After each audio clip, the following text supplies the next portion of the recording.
went out and you saw 80 for Brady. What were your overall thoughts of going to see 80 for Brady, and how was Tom Brady in the movie?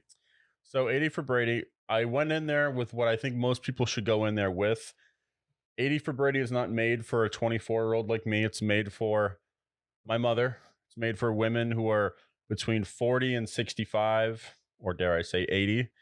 And the movie itself, for what it's supposed to be, which is a sports comedy movie aimed towards middle-aged women, I think it hits what it's supposed to be.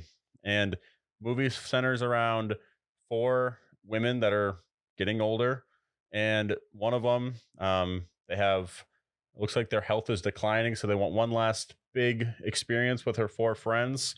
So they decide they're going to go to the Super Bowl and see Tom Brady play in Super Bowl 51.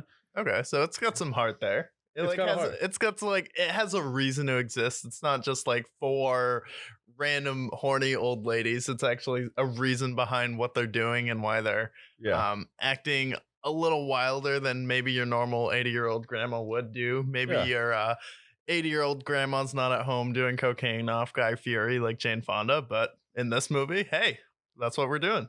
Yeah, exactly. And as far as 80 for Brady, they get themselves into some pretty crazy antics in there.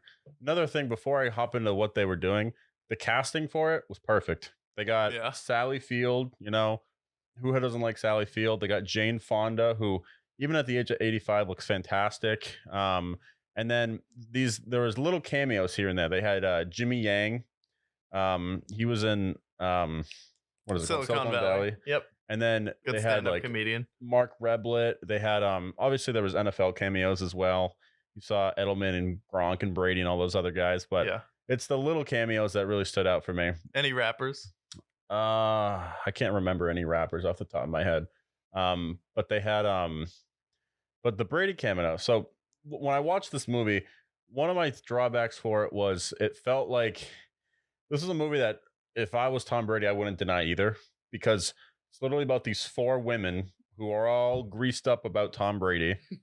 Starts when he's a rook. They show like a flashback of them when they first are introduced to Brady, and they're like, "Oh my god, he's so cute!" And then the rest of the time they become Brady fans, and so they follow him throughout his career. They watch him Yeah. win 6 Super Bowls, and they're diehard Patriots fans because of Tom Brady. So was Tom Brady better in 80 for Brady or Ted 2? Ted 2. Oh.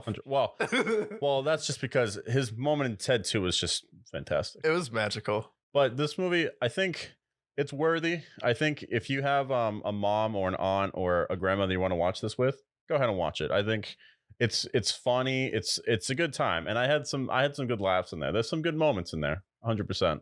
Yeah, and it's a movie where maybe you want to hang out with your mom, or maybe you want to hang out with a older aunt or something, but you don't want to do too much talking. You can take him to go see this movie, and then you have something to bond about. Maybe if you don't have too much in common and it's awkward trying to force small talk, go ahead, take him out to go see 80 for Brady. Movie theaters are making a comeback right now, and let's keep the momentum going.